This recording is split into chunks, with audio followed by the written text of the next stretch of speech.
Hey everyone, it's Stephanie here with a video for the Ton Stamps 2016 summer release.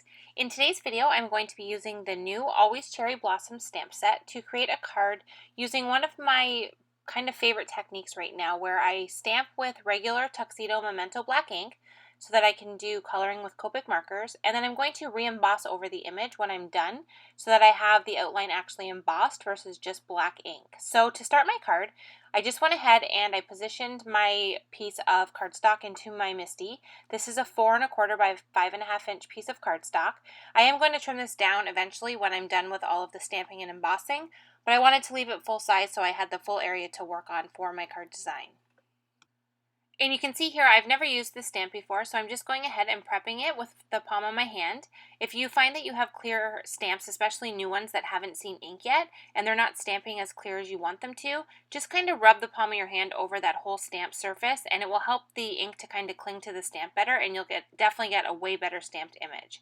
So once I had it primed, I just went ahead and put Memento Tuxedo Black ink onto the stamp, and then I stamped it onto my cardstock panel. So now I don't want to take that stamp out of my MISTI because I do want to restamp once I'm done with all my coloring.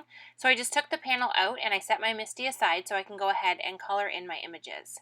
So because I used Memento Tuxedo Black ink, I'm good to go with Copic markers. This is a Copic friendly ink, which means I can use Copics and I won't have any issue with any of the inked outline of the stamped image bleeding with the Copic markers.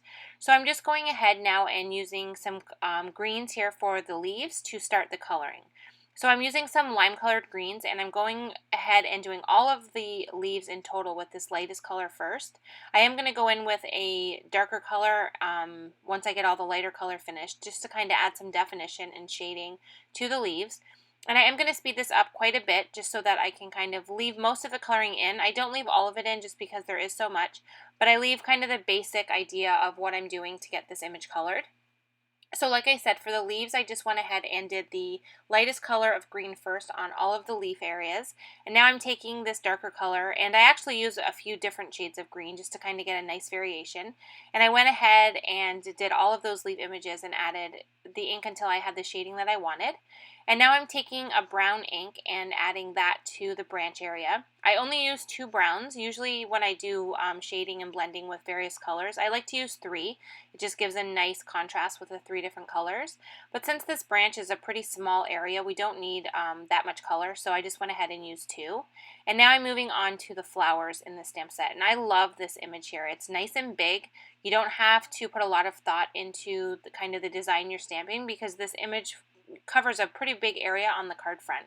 So I love that you kind of don't have to really put a lot of thought into it. You can just stamp this big image and color it in, and you pretty much have your card design finished. Now there is smaller flowers that you can add if you want more than just these flowers, but I liked it with just these flowers here.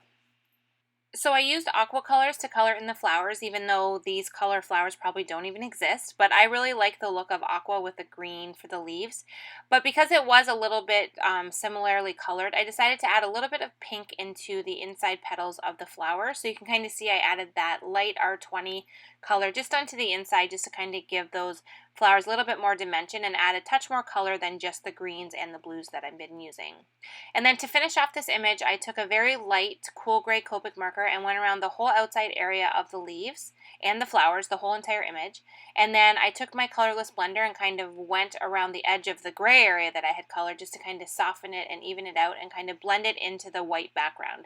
So this just kind of gives a little bit of a shadow behind those flower images and really makes those flowers kind of pop up off the card and really stand out in the card design.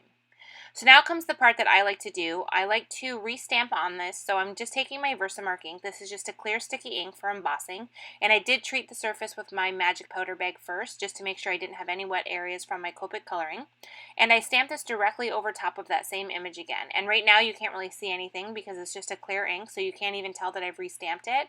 But the reason that I did this is because I want to go ahead and add some embossing powder over this entire image.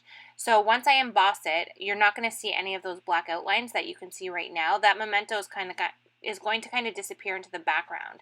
Now I kind of like it with this one. It ended up, I've done it before where you don't see any of that stamped line, but with this one I found you could still kind of see a tiny hint of the stamped line kind of offset from the embossing, and I actually really love how that turned out because it kind of looks like it has a bit of a shadow with that black behind it. So even though the majority of what you see is this gold embossing powder that I'm adding over top, you do slightly see a little bit of that black underneath, and I just think it even adds that much more to it. So I added all of the gold embossing. I haven't heat set it yet. I'm going to go ahead and stamp my sentiment on first. So I used the Love You Always sentiment from the same stamp set, and I just kind of tuck that right into the flower area there. I don't know if it was intentional that that stamp would fit perfectly into that bottom portion of the flowers or not, but it did, so I went ahead and stamped that one.